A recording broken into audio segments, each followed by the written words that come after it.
Assalamualaikum warahmatullahi wabarakatuh. Selamat siang Sobat Sehat Merah Putih dimanapun berada. Gimana nih kabarnya hari ini? Semoga selalu dalam keadaan sehat walafiat tanpa kurang satu apapun dan tentunya dalam keadaan bahagia.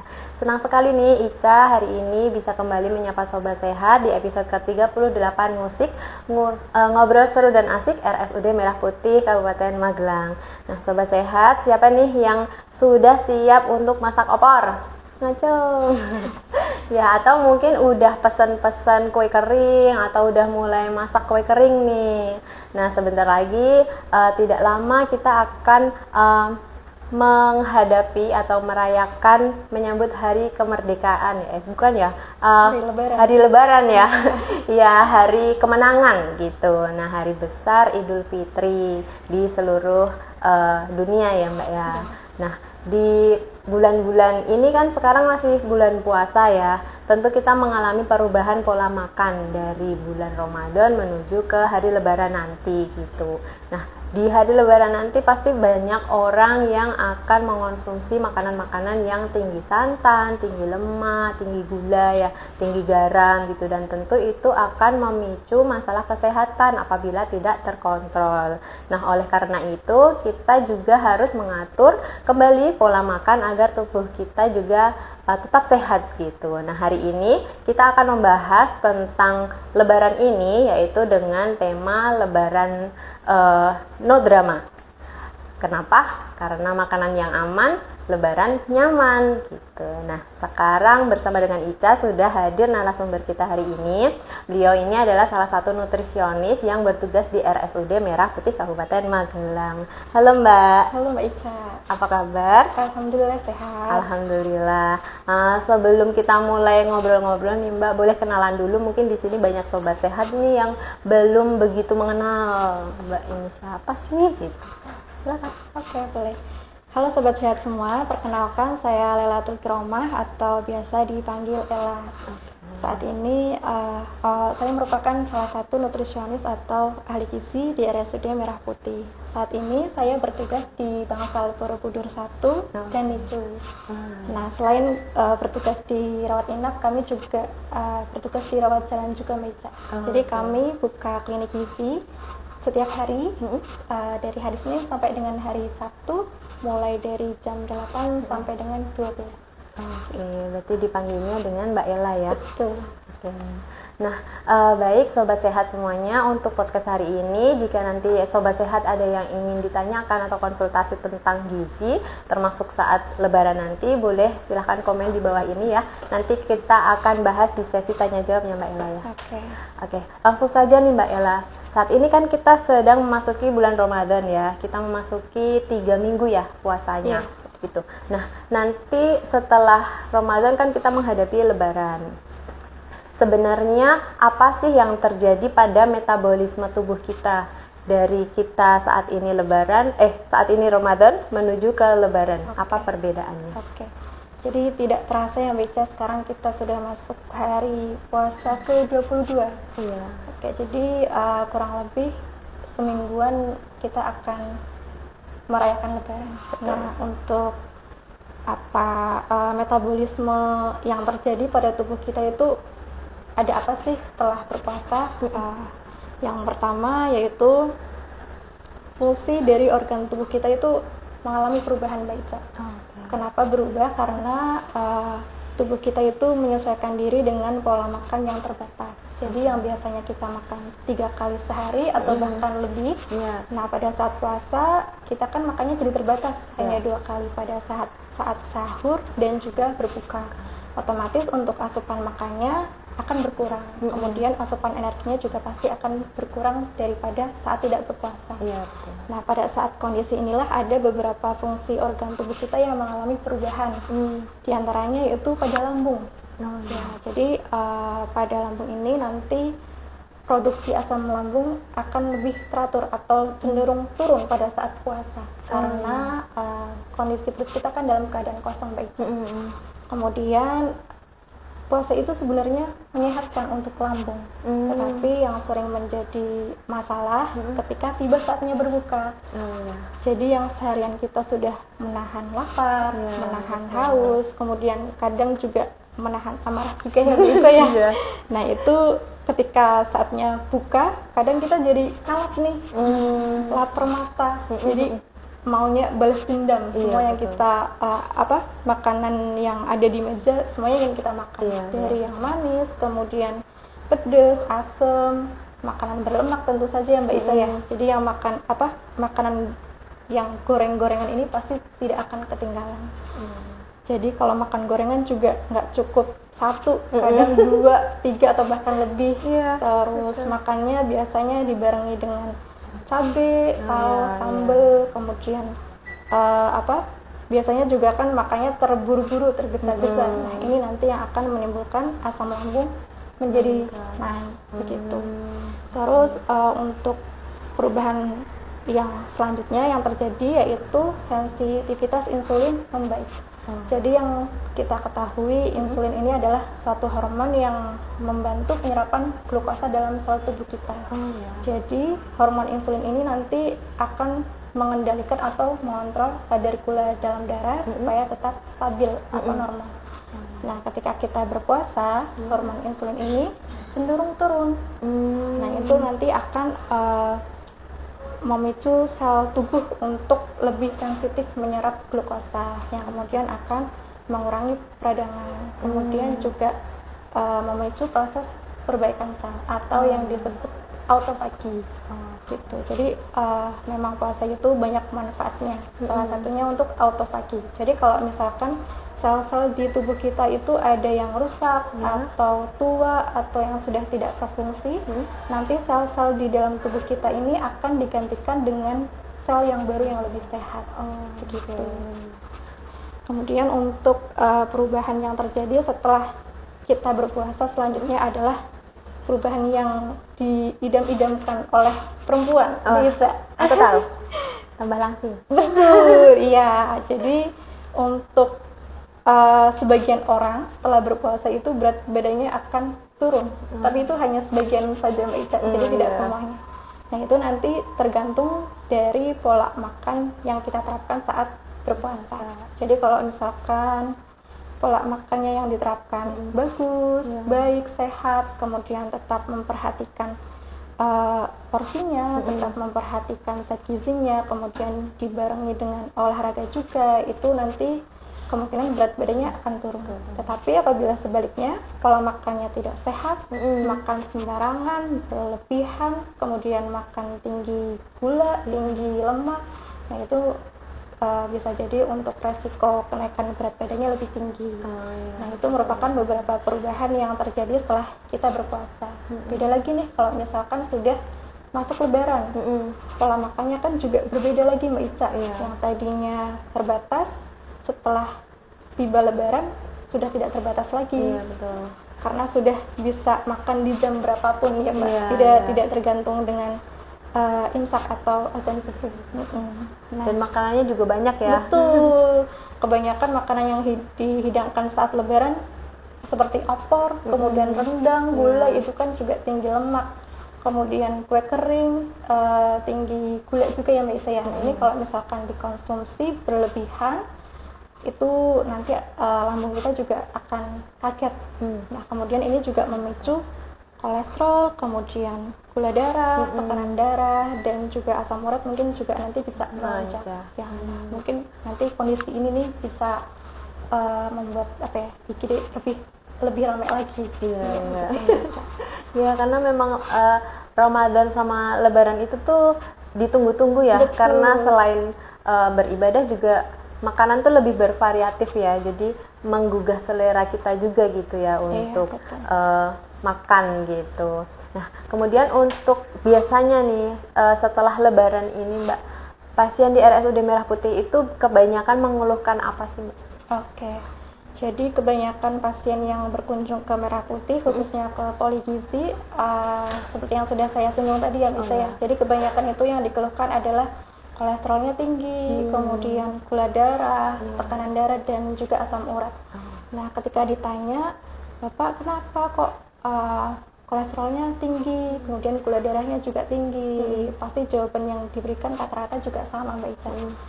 Iya Mbak, soalnya kemarin waktu lebaran makanya enak-enak terus. Iya, jadi seperti rendang, opor, gulai, kadang makannya juga kebablasan, nggak diatur porsinya. Nah ini jadinya gula darah, kolesterol, dan teman-temannya naik. Ikut naik ya. Begitu. Oke, berarti memang itu apa ya, keadaan situasi yang biasa terjadi ya. Betul. Tapi kebiasaan ini sebenarnya tidak baik ya. Iya, Jadi betul. sebaiknya dicegah gitu. Nah, untuk sebenarnya prinsip dasar sendiri Mbak dari pola makan sehat setelah puasa itu seperti apa sih Mbak? Oke. Jadi ada pepatah yang mengatakan begini Mbak Ica, you are what you eat. Jadi kamu adalah apa yang kamu makan. Jadi maksudnya adalah kesehatan kita itu dipengaruhi oleh kualitas dan kuantitas makanan yang kita konsumsi sehari-hari. Jadi makanan yang kita konsumsi itu di dalam tubuh akan menjadi nutrisi bagi sel, kemudian darah, dan juga hormon. Nah ini nanti akan menentukan kesehatan kita pada jangka panjang. Jadi untuk sobat sehat semua, makanan yang kamu konsumsi saat ini itu akan menentukan kesehatanmu di masa depan. Jadi utamakanlah makan sehat, bukan makan enak. Nah, untuk menuju sehat itu sendiri ada beberapa prinsip dasar pola makan sehat yang bisa diterapkan untuk sobat sehat di rumah. Yang pertama yaitu jangan balas dendam ketika makan Mbak Ica. Oh iya. Jadi kan kita masih Kelaparannya sebulan. Oh iya betul. Kelaparannya sebulan ya Mbak ya. Jadi kita kan masih beradaptasi nih dari pola makan terbatas, kemudian tidak terbatas lagi. Nah, itu harus dijaga porsinya. Jadi makanlah secukupnya, jangan berlebihan. Kemudian kunyahlah pelan-pelan dan kunyahlah sampai halus. Tidak tergesa-gesa. Betul, tidak tergesa-gesa. Jadi mengunyah sampai halus ini juga disarankan selain untuk melancarkan pencernaan, nanti juga nutrisinya juga akan terserap lebih optimal. Begitu. Terus kemudian berhentilah makan sebelum kenyang, Mbak Ica. Jadi bukan kenyang dulu baru berhenti, tapi berhentilah makan sebelum kenyang. Nggak boleh tanduk. Kalau sudah cukup jangan lebih baik jangan, secukupnya saja.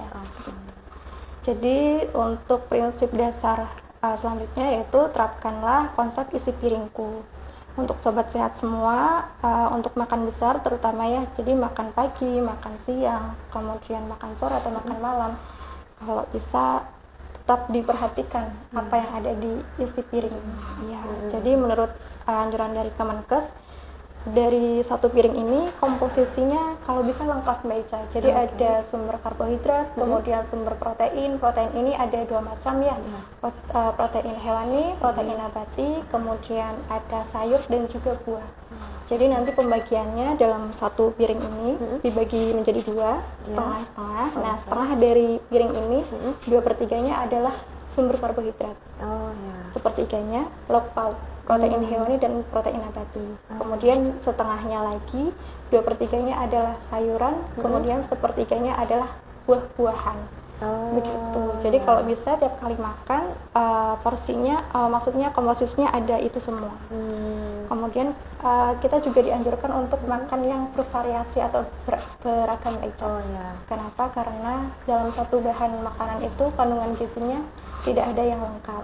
Jadi untuk mendapatkan nilai gizi yang lengkap, maka kita dianjurkan untuk makan yang bervariasi atau beragam. Begitu. Kemudian untuk prinsip dasar selanjutnya adalah batasi asupan gula, garam, dan minyak. Karena kalau misal asupan gula, garam, dan lemak itu berlebihan, nanti juga akan mengganggu proses metabolisme dalam tubuh kita. Yang nantinya juga akan memicu kelonjakan ini yang beca, gula darah, kemudian kolesterol, tensi, dan asam urat. Nah, untuk usia dewasa ada batas aman konsumsinya nih Mbak Ica untuk gula, garam, dan lemak. Jadi untuk sehari-hari, untuk usia dewasa maksimal penggunaan gula itu adalah 4 sendok makan atau setara, dalam satu hari. Betul, dalam satu hari. Atau setara dengan 50 gram. Kemudian untuk garam maksimal adalah 1 sendok teh atau 5 gram. Sedikit sehari. ya? 5 sedikit. gram. Iya betul. Jadi memang sedikit. Kemudian untuk lemak itu maksimal 5 sendok makan atau setara dengan 67 sampai dengan 72 gram begitu. Kemudian bagaimana sih caranya agar asupan gula, garam, dan lemak ini tidak berlebih? Nah, yang sobat sehat bisa terapkan atau siasati adalah batasi makanan dan minuman manis. Nah, minuman manis ini contohnya teh atau kopi, biasanya kita minum pasti pakai gula ya Mbak Ica. Iya. Jadi yang biasanya mungkin gulanya 2-3 sendok nanti bisa dikurangi menjadi 1 sendok. Kalau misalnya biasanya minumnya 3 kali sehari, nanti bisa berkurang jadi sekali sehari saja. Kemudian minuman kemasan juga perlu diperhatikan ya, karena kandungan gulanya memang tinggi. Jadi kalau bisa menghindari, lebih baik dihindari saja untuk minuman kemasan. Kemudian untuk makanan yang manis, saat lebaran sudah pasti ada kue kering. Iya, betul. Wajib itu. Wajib, iya. Jadi kue kering itu kan juga tinggi gula Mbak Ica. Jadi nanti harus dibatasi juga untuk konsumsinya. Kemudian selain itu yang perlu dibatasi juga adalah penggunaan garam pada saat memasak. Kalau misalkan saat ini kan juga sudah tersedia ini ya Mbak Ica, garam yang kandungan natriumnya rendah. Mungkin sudah dijual bebas di toko-toko atau swalayan, itu bisa jadi alternatif juga. Gitu. Kemudian selain itu bisa dibatasi makanan siap saji dan juga makanan seperti keripik-keripikan, cemilan asin-asin. Iya. Itu juga harus dibatasi. Itu tinggi garam ya? Tinggi garam, tinggi natrium. Keripik-keripik, ciki-cikian. Jadi harus dibatasi. Kemudian yang selanjutnya batasilah makanan berlemak. Goreng-gorengan ya Mbak Ica. Aduh. Sulit memang. Tapi harus bisa. Jadi goreng-gorengan, terus makanan bersantan, opor, terus rendang, gulai, itu kan berlemak semua. Nanti harus dibatasi juga. Berarti Begitu, bukan lebaran itu bukan kalap ya. Jadi sebenarnya apa yang disampaikan tadi, kita jadi berpikir bahwa apa yang harus dijaga itu nggak hanya dompet, tapi juga pola makan yang harus sehat gitu ya. Karena kita kan berharap lebaran itu sehat ya, jadi bukan karena lebaran kita jadi sakit, kita jadi masuk IGD atau kolesterol atau gula darah itu naik gitu ya. Jangan sampai, karena kita makanya harus membatasi itu. Baik, untuk jadwal ideal makan setelah puasa seperti apa sih? Kan kita puasa biasanya makan besar 2 kali, tapi cemilannya banyak gitu ya. Nah, setelah puasa ini gimana cara kita makan, jadwalnya yang betul? Jadi untuk setiap orang rutinitas dan aktivitasnya kan berbeda ya Mbak Ica. Rutinitas dan kebutuhan gizinya maksudnya. Jadi kebutuhan gizi itu juga nanti tergantung dari masing-masing individu. Jadi tergantung dengan usia, kemudian aktivitas fisik dan juga kondisi kesehatan masing-masing. Jadi untuk jadwal makan atau pola makan yang sama tidak tidak semuanya cocok untuk diterapkan. Jadi mungkin ini untuk gambaran saja ya Mbak Ica ya. Jadi untuk sobat sehat semua bisa menerapkan pola makan 3 kali makan utama dan 2 kali selingan. Mungkin juga sudah banyak yang menerapkan ya Mbak Ica ya. Jadi 3 kali makan utama ini makan pagi, makan siang, makan sore. Dan nanti juga ada snack di antara makan besar. Nah, untuk sobat sehat yang tidak biasa sarapan, alangkah lebih baiknya mulai dari sekarang dibiasakanlah sarapan, karena sarapan itu sangat penting Mbak Ica. Pentingnya apa Mbak? Pentingnya karena kita ini kan melakukan aktivitas biasanya padat di pagi dan siang hari Mbak Ica ya. Jadi untuk melakukan aktivitas ini kan perlu energi. Nah, energi yang didapatkan ini asalnya dari sarapan, dari makanan. Jadi memang harus sarapan kalau bisa. Sarapannya makan besar ya? Makan besar, makan besar. Kemudian yang selanjutnya jam berapa sih yang tepat untuk sarapan? Kira-kira sekitar jam 6 sampai jam 7 pagi Mbak Ica untuk sarapan. Betul. Kemudian setelah kita melakukan aktivitas fisik dari pagi menuju siang kan energinya sudah mulai berkurang Mbak Ica. Mulai keroncongan. Betul. Jadi harus ditambah lagi nih asupannya, ditambah lagi nih supaya energinya. Jadi untuk makan siang ini nanti yang baik ada di pukul 12 sampai jam 2 siang kira-kira. Oh gitu. Ya. Kemudian untuk makan sore maksimal itu kalau bisa jangan lebih dari jam 7. Jadi maksimal kita makan itu jam 7 maksimal. Selesai. Sudah selesai makannya. Terakhir di jam 7. Kenapa? Gitu. Karena kalau semakin larut, karena semakin larut, semakin malam metabolisme kita ini akan melambat, Mbak Ica. Jadi kalau kita makannya terlalu larut, nanti takutnya makanan yang dikonsumsi itu tidak tercerna dengan baik. Jadi begah gitu ya, betul, waktu pagi. Betul. Jadi maksimal itu jam 7 ketika makan sore. Oke, jadi seperti itu Sobat Sehat. Makan makanan itu ada jadwalnya juga ya, supaya metabolisme yang ada di dalam tubuh kita itu juga berjalan sesuai dengan jamnya ya. Karena kan bukan waktunya siang kita tidur terus malam kita makan ya. Jadi nanti jam metabolisme tubuh itu tidak sesuai dengan jam bekerjanya, jadi malah nanti merusak metabolisme tubuh juga gitu ya. Semakin hari mungkin sekali 2 kali oke, tapi kalau keterusan seperti itu terus kan jadi malah jamnya yang ada di tubuh itu rusak ya. Betul. Kalau rusak nanti nggak ada yang bisa dandani gitu. Oke, jadi harus penerapan pola makan ini juga harus disesuaikan dengan kondisi tubuh masing-masing juga ya. Betul, Mbak Ica. Oke, nah untuk kelompok yang harus lebih waspada saat lebaran itu siapa? Ada nggak? Kalau kelompok yang lebih waspada tentu saja yang sudah kita bincangkan tadi ya, Mbak Ica. Jadi untuk yang lebih waspada ini tentunya bagi penderita diabetes, kemudian hipertensi, kolesterol tinggi, asam urat, dan juga penyakit lambung. Nah ini kalau misalkan sudah ada gejala-gejala nih, mungkin merasakan yang tidak enak seperti tidak biasanya, ini alangkah lebih baiknya nanti segera ke klinik atau fasilitas kesehatan begitu. Oke, berarti memang beberapa yang memiliki penyakit kronis ya, seperti itu. Kemudian mungkin kalau kita juga tidak bisa memungkiri bahwa ada di bulan Ramadan ini juga pasti ada juga yang sakit ya.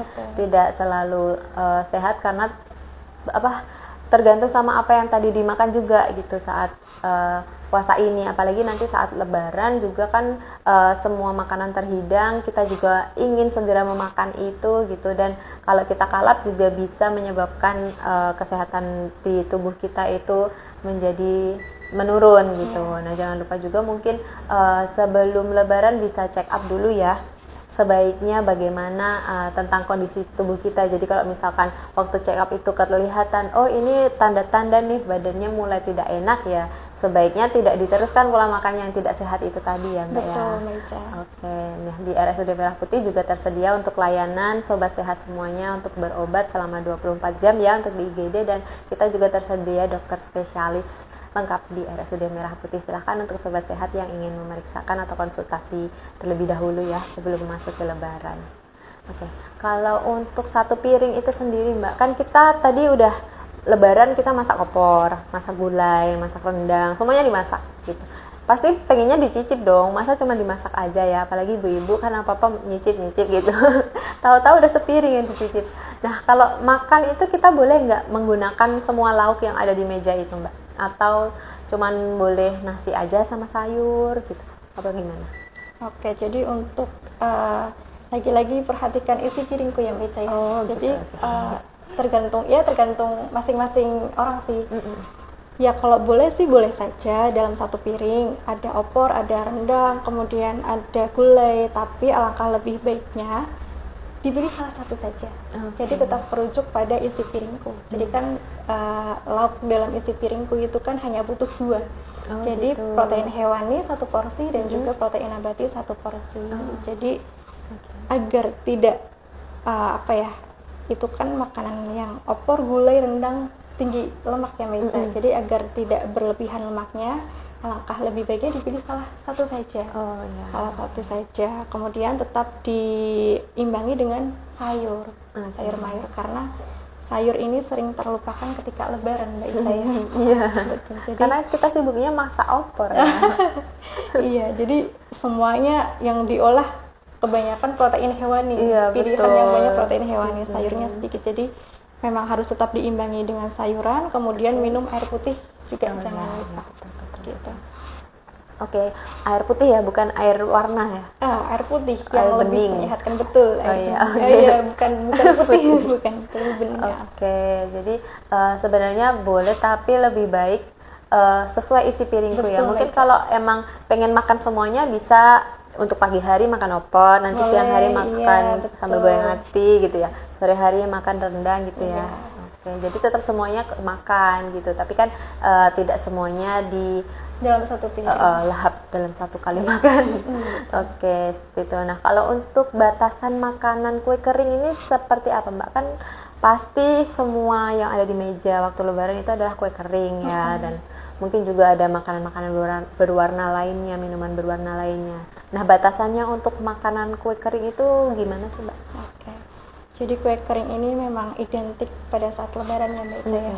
Jadi semakin kesini bentuk-bentuknya juga Lucu-lucu, lucu-lucu, ya. betul. Kita jadi tergoda untuk makan. Jadi tapi sobat sehat harus hati-hati juga Mbak Ica, karena dalam 2 sampai 4 keping kue kering ini kandungan kalorinya itu setara dengan 150 sampai 200 kalori. Jadi memang lumayan tinggi. Jadi kue kering ini memang harus dibatasi karena yaitu kandungannya tinggi lemak, kemudian tinggi gula dan juga tinggi karbohidrat. Tapi kadang kalau kita silaturahmi sambil ngobrol itu nggak kerasa ya, Mbak. Sambil nyemil tahu-tahu stop lah. Iya betul, tahu-tahu udah habis banyak. Iya. Jadi kalau 10 keping itu berapa coba, Mbak? Jadi 1.500 ya? berapa? Setara dengan satu porsi makan berat. Iya, atau bahkan lebih, Mbak Ica. Oh gitu. Iya, Banyak jadi, ya? Betul. Jadi memang harus hati-hati. Apalagi untuk penderita diabetes nih, Mbak Ica. Oh iya. Jadi yang kita tahu kan penderita diabetes ini harus membatasi makanan yang tinggi gula. Nah, nastar, kemudian kastengel, putri salju, kue kering ini kan gulanya juga tinggi. Jadi perlu hati-hati. Untuk batas amannya bagi penderita diabetes itu maksimal itu 2 sampai 3 keping saja. Dalam sehari, betul. Jadi ya nggak bisa bukan ngerasain semua. Oh iya. gitu ya. Jadi dalam sehari itu ya Mbak Ica, jadi bukan tiap kali makan. Jadi Iya, dalam iya. sehari maksimal 2 sampai 3.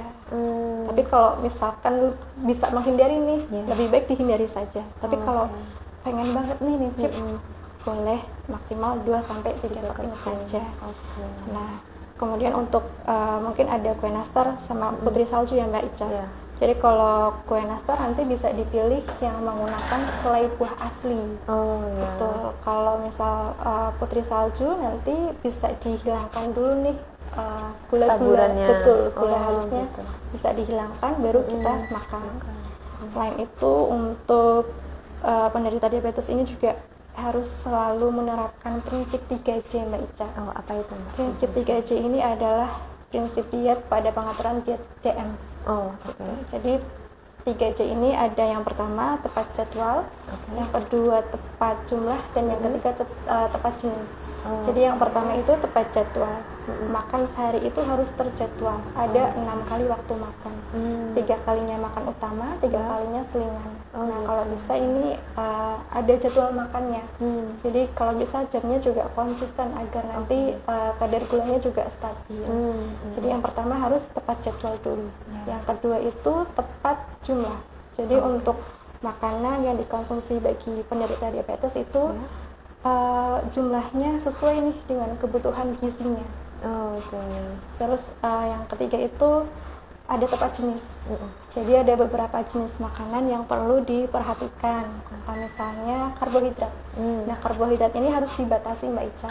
Karena karbohidrat itu di dalam tubuh kan akan dipecah menjadi gula. Nah kalau misalkan karbohidrat yang kita makan banyak, otomatis gula yang disumbang juga banyak. Betul. Jadi memang harus dibatasi untuk sumber karbohidrat. Selain itu gula sederhana atau karbohidrat sederhana seperti gula pasir, gula Jawa itu kalau misal digunakan sebagai bumbu masak pasti diperbolehkan.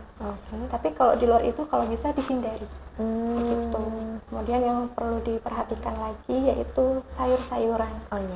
Nah, untuk sayuran ini untuk penderita diabetes itu harus diperbanyak. Wajib ya? Wajib ada, betul. Harus ada setiap kali makan besar. Karena sayur itu bisa untuk membantu mengontrol gula darah juga. Jadi sayur itu juga ada kelompoknya nih Mbak Ica. Ada kelompok A, kelompok B, dan kelompok C. Nah, untuk beda-beda ya? Ada, iya, Bedanya apa beda-beda. ya? Kalau yang kelompok A ini yang paling dianjurkan untuk pasien dengan gula darah tinggi. Contohnya adalah timun, kemudian tomat, selada, dan lain sebagainya. Nah, ini yang paling dianjurkan. Boleh dimakan sekehendak, seberapa banyak boleh. Karena kelompok sayur pada kelompok A ini dia kandungan kalorinya sangat rendah. Ya, jadi nggak apa-apa dikonsumsi sebanyak apapun. Nah, kelompok yang B dan C ini nanti untuk dikonsumsi maksimalnya atau permakannya itu adalah 100 gram tiap kali makan. Begitu. Dan tidak bersantan ya? Atau boleh bersantan? Boleh bersantan tapi jangan sering-sering juga. Kalau bisa santannya juga santan yang encer. Jangan yang kental. Iya. Nah, ini harus diperhatikan ya untuk sobat sehat semuanya, apalagi mungkin ada yang sedang menderita atau ada keluarga dekat, kerabat dekat yang juga memiliki diabetes ya, dan harus diperhatikan untuk konsumsi makannya ketika nanti lebaran, karena takutnya kalap ya. Karena kita aja yang sehat biasanya kalap gitu, karena memang euforia saat lebaran itu terasa sekali ya Mbak, yang ditunggu-tunggu seluruh umat muslim di dunia gitu.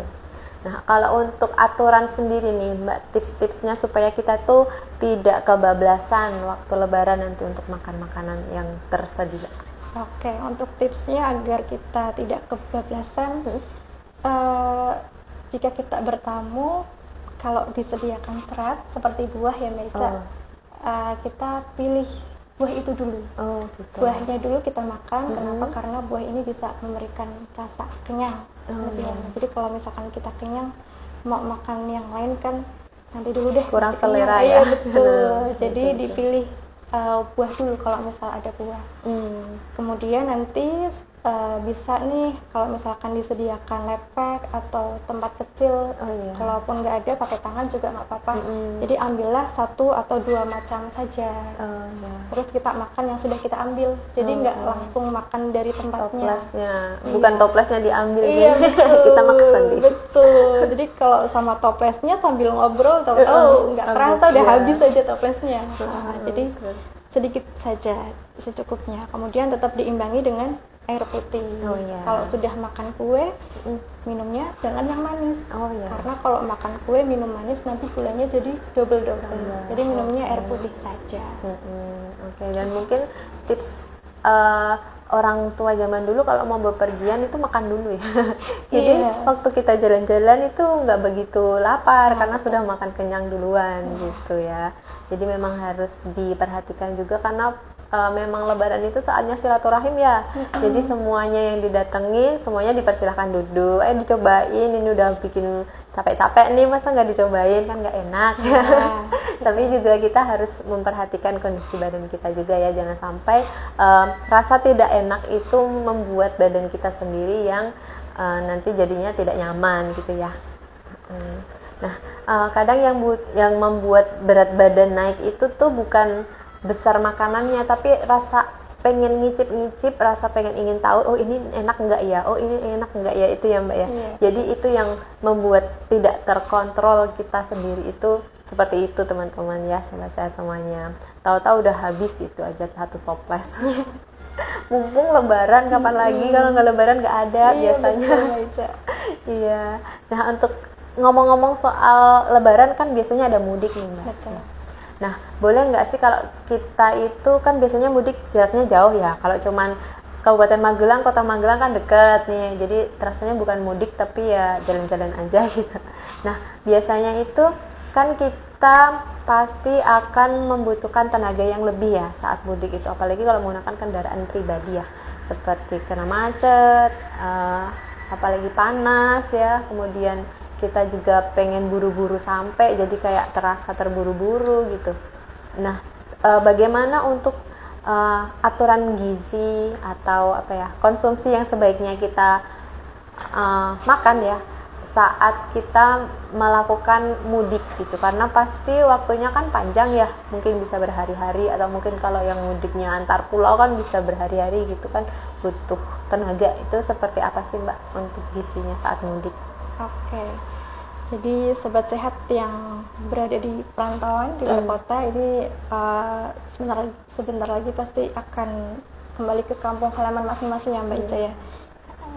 Jadi untuk sobat sehat yang akan melakukan mudik, jadi pada saat perjalanan ini ada beberapa hal yang terjadi pada tubuh kita Mbak Ica. Gitu. Apalagi kalau misalkan cuacanya sangat terik, panas, otomatis kita juga akan merasakan kepanasan. Kemudian nanti akan kita akan berkeringat lebih banyak Mbak Ica. Jadi cairannya banyak yang keluar begitu. Jadi itu juga akan menimbulkan rasa haus yang tinggi. Nah, agar kita tidak kekurangan cairan, agar kita tidak dehidrasi, asupan cairan ini perlu kita perhatikan. Jadi ini kan berarti kondisinya pada saat kita berpuasa ya Mbak Ica. Nah, ini sobat sehat bisa menerapkan pola 2-4-2 nih Mbak Ica. 2-4-2. Jadi 2 gelas ini nanti bisa dikonsumsi pada saat buka puasa. Kemudian 4 gelas ini nanti bisa dikonsumsi sepanjang malam. Jadi setelah Isya sampai nanti sepanjang malam sahur ya.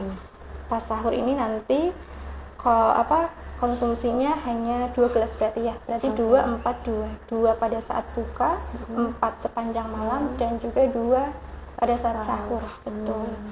Jadi itu yang bisa sobat terapkan agar cairannya tidak kurang, biar cairannya terpenuhi. Kemudian selain itu, selain dehidrasi, glukosa darah itu juga akan turun Mbak Ica. Ya, jadi ini nanti juga akan mengakibatkan kita kekurangan konsentrasinya jadi terganggu, lebih lemas gitu juga. Iya, bisa konsentrasinya jadi menurun, apalagi kalau misalkan kita berkendara sendiri. Nah, ini harus diperhatikan untuk asupan zat gizinya agar nyaman dan aman saat di jalan. Jadi asupan gizi yang perlu kita perhatikan itu tentunya tetap mengacu dengan isi piring itu tadi Mbak Ica. Tetap ya isi piring. Iya, betul. Jadi ada sumber karbohidrat, ada proteinnya, protein nabati, protein hewani, kemudian ada sayur dan juga buah. Jadi tetap mengacu pada isi piringku. Kemudian hindarilah makanan yang bergas, karena makanan bergas ini akan menimbulkan perut kita tidak nyaman, kembung atau begah. Untuk contohnya makan makanan yang ada mengandung gas apa aja? Jadi contohnya biasanya terdapat pada sayuran ya Mbak Ica. Jadi seperti sawi, kemudian ada kopis dan juga nangka muda. Nah itu nanti bisa dihindari saja. Begitu. Terus yang selanjutnya adalah hindari minuman berkafein atau minuman yang mempunyai sifat diuretik. Jadi seperti teh atau kopi lebih baik dihindari, karena kalau misalkan kita mengkonsumsi teh atau kopi nanti akan menimbulkan rasa ingin pipis terus menerus Mbak Ica. Gitu ya. Iya, jadi kalau misal ingin nyaman nih di jalan, tidak berhenti terus karena ingin pipis terus, lebih baik dihindari saja teh dan kopi ini. Nah, mungkin untuk menghindari kalau ngantuk kan biasanya sering minum kopi ya. Jadi mungkin kalau ngantuk mending istirahat dulu ya, bukan ditahan dengan kafein ya. Betul. Takutnya nanti terjadi hal-hal yang tidak diinginkan ya, karena kan kita berkumpul untuk Lebaran bersama keluarga. Kasihan yang nunggu di rumah ya. Jadi memang mungkin disarankan juga gizi juga harus lebih diperhatikan ya. Sebelum mungkin kalau ada siang dan malam ya, dan biasanya kebanyakan memilih mudik itu sore hari Mbak, biar nggak puasa. Kan malam lah sudah makan ya.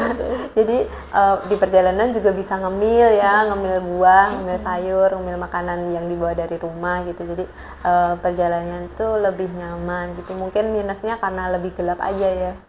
Dan mungkin teman-temannya satu mudik itu ngantuk, jadi mungkin sendirian nyetirnya, atau mungkin kalau naik mobil sebaiknya ada teman untuk ngobrol ya, karena untuk membantu si sopir lebih fokus ya untuk di jalan gitu ya. Oke, nah, kemudian untuk cara mengatur pola makan sendiri saat lebaran gimana nih Mbak, kalau misalkan ada yang harus dikonsumsi obat ya, terutama untuk penderita penyakit kronis atau yang memang saat itu sedang malang sakit gitu, untuk konsumsinya seperti apa? Oke, jadi untuk makannya tetap teratur ya Mbak Ica ya. 3 kali makan, 2 kali selingan. Jadi makan pagi, siang, sore, selingan di antara makan besar. Nah, pada saat makan besar ini tetap memperhatikan isi piringku tadi Mbak Ica ya. Kunci kita hari ini adalah isi piringku. Jadi tetap memperhatikan isi piringku, kemudian penuhilah kebutuhan cairan. Jadi paling untuk kampanye ini 8 gelas sehari ya Mbak Ica ya. Oh ya. 8 gelas, atau kalau misalkan lebih individual nanti bisa dihitung 30 sampai 35 ml per kilogram berat badan. Oh iya. Jadi kalau misalkan saya beratnya 50 kilo nih. Ya. Nah, untuk kebutuhan cairan saya berapa sih? Jadi nanti 30 ml dikali 50. Jadi sama dengan 1.500 ml. 1,5 liter. 1,5 liter. Nah, ini kebutuhan cairan saya dalam sehari. Begitu. Kemudian batasilah makanan manis, kemudian minuman manis, dan juga makanan berlemak. Ya, untuk minum obat sendiri itu nanti ini ya Mbak Ica, menurut anjuran dokter sama apoteker. Oke.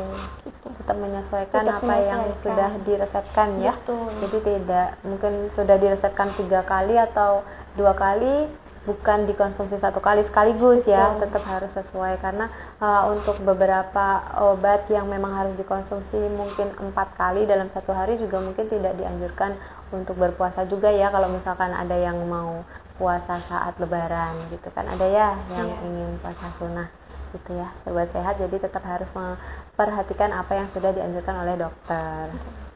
Nah, kalau untuk keluarga sendiri Mbak yang memiliki penderita penyakit kronis itu, dukungan dari keluarga itu seperti apa Mbak dalam masa-masa lebaran ini? Kan panjang ya, nanti libur lebaran itu ada cuti bersama dan lain-lain, dan juga ada itu hari raya Nyepi juga ya. Betul. Jadi kan panjang liburnya, takutnya nanti kalap. Nah, gimana nih dari segi keluarga untuk mensupport konsumsi atau gizi bagi penderita penyakit kronis? Oke, jadi kalau kita sakit itu rasanya kan emang ingin diperhatikan ya Mbak Ica ya, ingin diperhatikan, kemudian yang kita keluhkan rasanya orang lain juga ikut merasakan.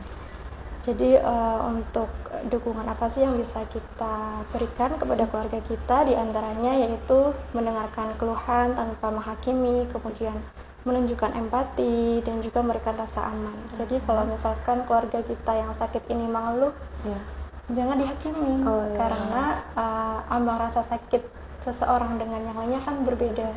Jadi janganlah dihakimi, dengarkanlah, dan tetap tunjukkan empati begitu. Kemudian yang bisa kita lakukan untuk mendukung keluarga kita yang sedang sakit yaitu memastikan kepatuhan konsumsi obat. Jadi kita adakan untuk saling melengkapi ya Mbak Ica. Jadi kalau misalkan keluarga kita ada yang lupa nih minum obat, ya tugas kita untuk mengingatkan begitu. Kemudian mendampingi kontrol ke fasilitas kesehatan. Nah, kita pada saat mendampingi keluarga kita ini, kita bisa menjadi telinga kedua Mbak Ica. Telinga kedua atas anjuran dokter, sehingga nanti mengurangi risiko miskomunikasi dari dokter dan pasien begitu. Kemudian yang selanjutnya yang bisa kita lakukan adalah memahami jenis penyakit, gejala, dan metode perawatan. Oke, nah ini sangat penting Mbak Ica. Jadi misalkan ada keluarga kita yang sakit diabetes, gula darahnya naik, nah perlu kita ketahui untuk memahami jenis penyakitnya, kemudian gejala, metode perawatan itu sangat penting.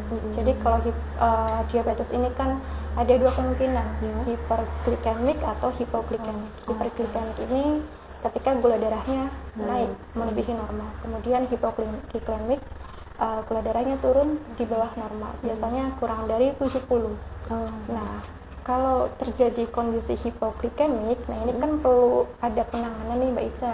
Nah, apa sih yang perlu kita lakukan jika keluarga kita mengalami hipoglikemik? Jadi kalau misalkan kita sudah tahu metode perawatannya, bagaimana penyakitnya, gejalanya kayak gimana, kita bisa nih, oh pas keluarga kita hipoglikemik nih, nanti bisa diberikanlah minuman manis atau madu, atau enggak suruh ngemut permen untuk mengembalikan gula darahnya supaya naik lagi. Nah, mungkin begitu yang bisa kita lakukan. Iya, berarti memang harus lebih sabar lagi ya, karena kita juga pasti keluarga itu menginginkan keluarga kita tetap sehat ya, bersama-sama saat lebaran nanti. Oke, untuk mempermudah pengaturan waktu saat lebaran ini, kan biasanya kita mobilisasinya tinggi ya Mbak saat lebaran itu. Boleh nggak kita itu nyetok makanan dulu biar nanti waktu lebaran itu nggak hektik gitu, karena kan kita butuh makan juga gitu, harus masak dulu, harus bersih-bersih, harus bangunin yang belum bangun nih waktu lebaran hari H gitu. Boleh nggak kita nyetok dulu makanan terus nanti kita sajikan saat kita mau makan gitu? Oke, jadi kalau lebaran memang mobilisasinya memang lebih tinggi ya Mbak saya. Jadi kadang kita juga berkejaran dengan waktu, terus biasanya dipatokin nih jam segini biasanya harus di sini, jam segini harus di sini. Kemudian kalau misalkan punya anak kecil juga persiapannya banyak, perintilannya banyak. Ya, saya paham karena saya punya ponakan di rumah, jadi bisa menyaksikan langsung gitu. Apalagi perempuan juga kan kalau dandan biasanya makan waktu sendiri. Betul. Nanti yang bapak-bapaknya udah belum, jam berapa ini, ayo. Iya, jadi untuk lebih efisien waktunya, menyetok makanan di kulkas atau di freezer boleh-boleh saja. Tapi asal memperhatikan beberapa hal nih Mbak Ica. Jadi yang pertama itu yang kita simpan berarti kan makanan matang ya Mbak Ica. Jadi pastikan dulu makanan ini sudah dingin. Setelah dimasak harus dingin dulu. Karena kalau misalkan masih kondisi panas lalu dimasukkan ke freezer, nanti akan mempengaruhi suhu-suhu di sekitarnya.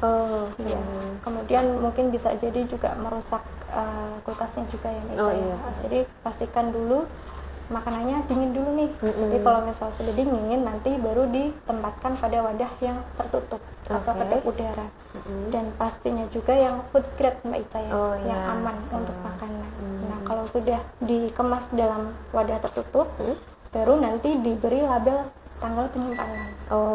Ini nanti gunanya ketika kita menerapkan sistem FIFO. Apa itu FIFO? Jadi FIFO itu adalah first in first out. Jadi makanan yang pertama masuk adalah makanan yang pertama keluar. Begitu. Jadi kalau misalkan mau menyetok makanan untuk lebaran boleh-boleh saja, tapi tetap memperhatikan hal-hal itu tadi. Begitu. Jadi jangan kelamaan, nanti lupa, tahu-tahu udah udah nggak lebaran nih, kok ada makanan ya, sejak kapan ini makanan sih? Ini nanti malah sia-sia ya kalau nggak dikonsumsi juga, karena memang apa yang dimasukkan pertama itulah yang dikeluarkan terlebih dahulu ya. Oke. Nah, untuk tips sehatnya saat lebaran apa aja nih Mbak selain konsumsi atau gizi itu sendiri? Oke. Jadi untuk lebaran tipsnya adalah jangan jadikan kue sebagai makanan utama Mbak Ica. Jadi makanan utama tetap makan pagi, siang, dan sore. Kemudian tetap merujuk pada isi piringku. Betul. Kemudian serat ini juga perlu diperbanyak karena serat bisa menjadi penetralisir.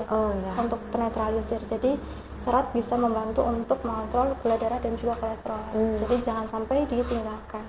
Harus ada seratnya tiap kali makan besar. Kemudian selain itu adalah cukupi kebutuhan cairan Mbak Ica. Jadi lebih baiknya minumlah air putih. Karena air putih lebih menyehatkan. Gitu. Kemudian sobat sehat bisa nih setelah makan besar nanti jalan-jalan kecil sedikit untuk olahraga atau aktivitas fisik biar nanti makanannya juga terbakar kalorinya.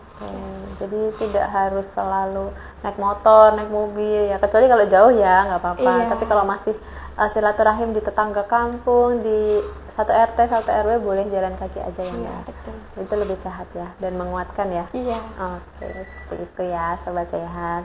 Nah, ini ada beberapa pertanyaan Mbak nih yang sudah masuk ke kita.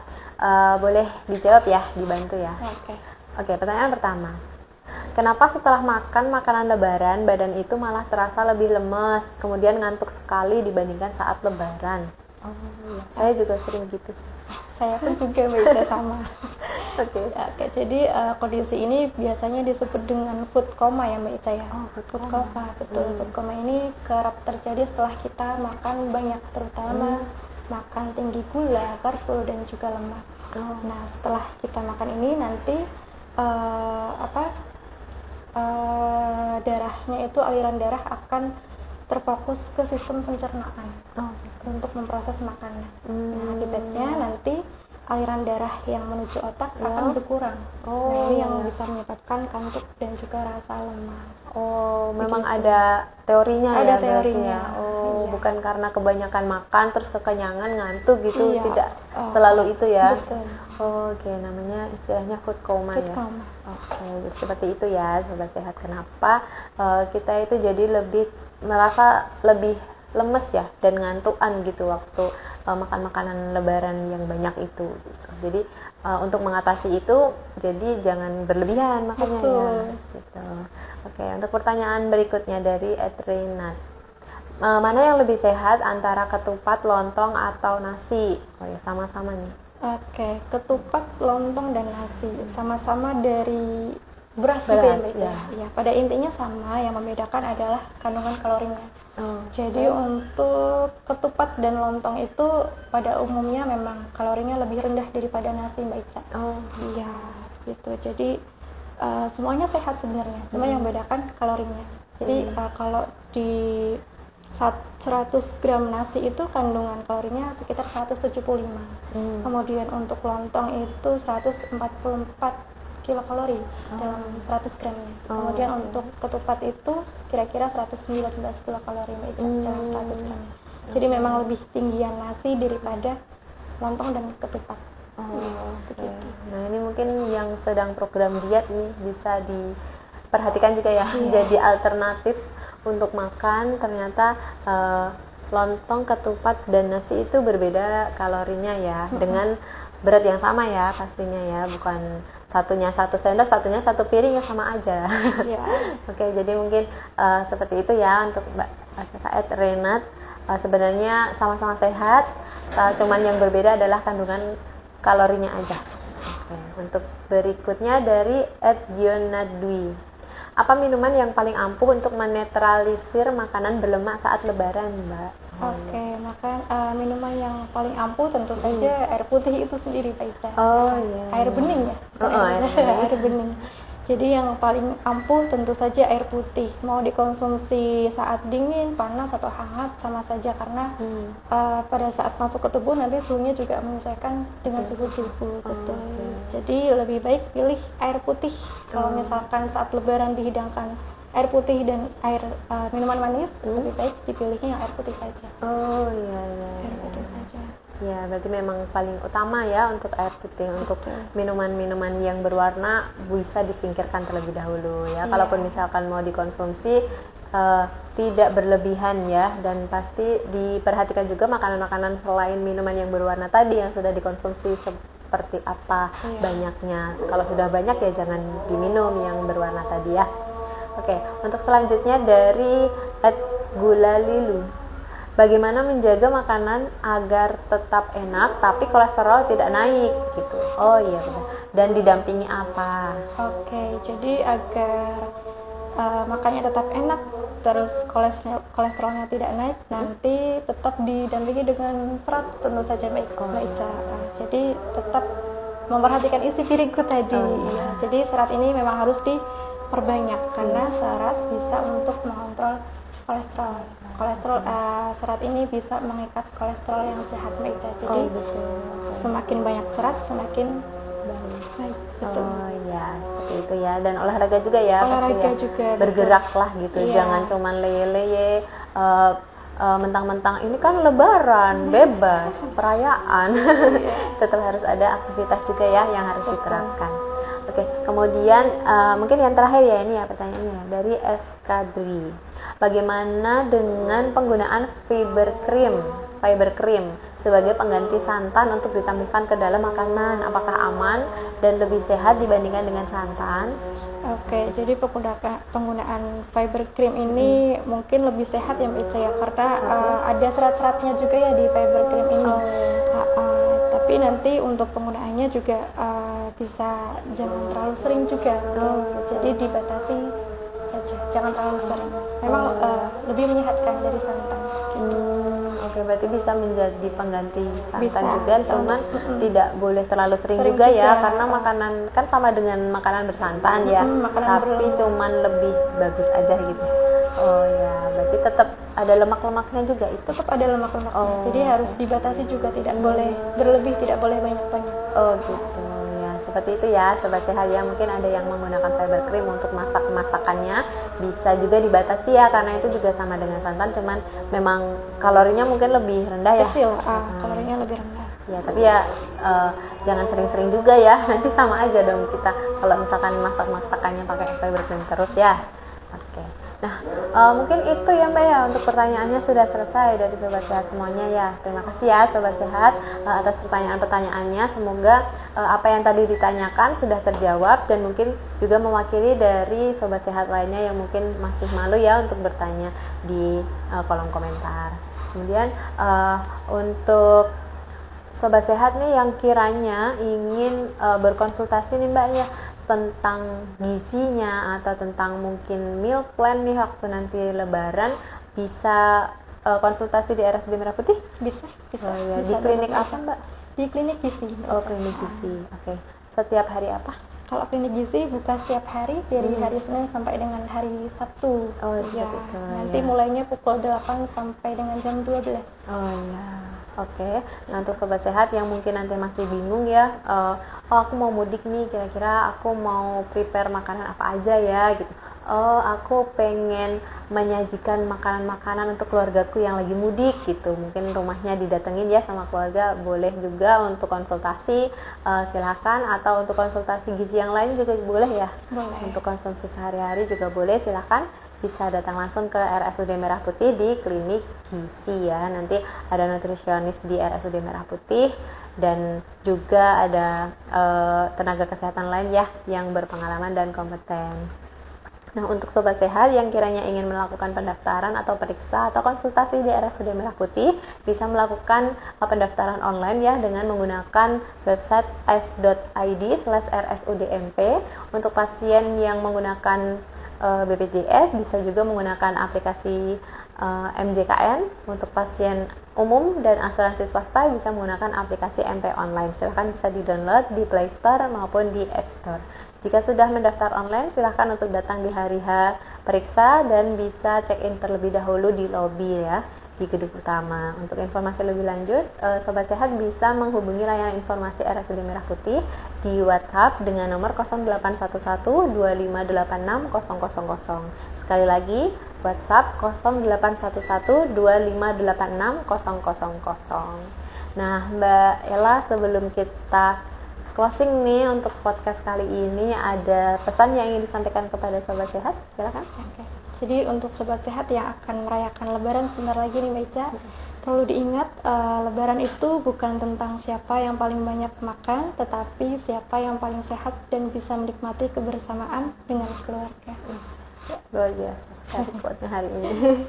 Oke Sobat Sehat, terima kasih ya sudah menyaksikan. Kita sudah berada di penghujung acara di podcast hari ini. Terima kasih untuk Mbak Lela atas apa yang sudah diinformasikan kepada Sobat Sehat ya. Semoga bermanfaat untuk Sobat Sehat semuanya. Ya, tubuh kita sudah beradaptasi selama Lebaran untuk Sobat Sehat. Jadi penting banget untuk kita memperlakukan tubuh kita dengan bijak ya, supaya sehat itu bisa diinvestasikan dan supaya kita bisa lebih terus berkumpul dengan keluarga dan bisa menemui di lebaran-lebaran berikutnya. Oke. Terima kasih ya untuk Sobat Sehat yang sudah menyaksikan podcast kali ini sampai dengan selesai. Semoga apa yang kita obrolkan ini tadi bisa bermanfaat dan bisa membantu sobat sehat semuanya untuk tetap sehat dan bijak untuk menikmati hidangan-hidangan saat lebaran nanti. Jangan lupa untuk di like dan di share kepada saudara-saudara sobat sehat semuanya. Terima kasih dan sampai jumpa di podcast berikutnya yang lebih menarik lainnya. Terima kasih, selamat siang. Wassalamualaikum warahmatullahi wabarakatuh. Waalaikumsalam.